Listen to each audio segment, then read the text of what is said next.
what we have done for you today. You'll be grateful in the years to come. I don't see the reward now, so don't always run away from it. Amen. We are there to help you. When you spend time like this, breaking and killing carnality.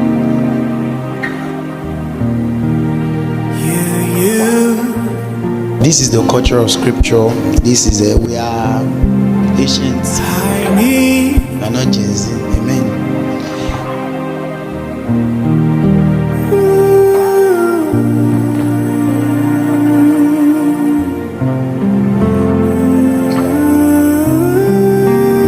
When it comes to training like this, we don't sorry for you. We are making disciples, right?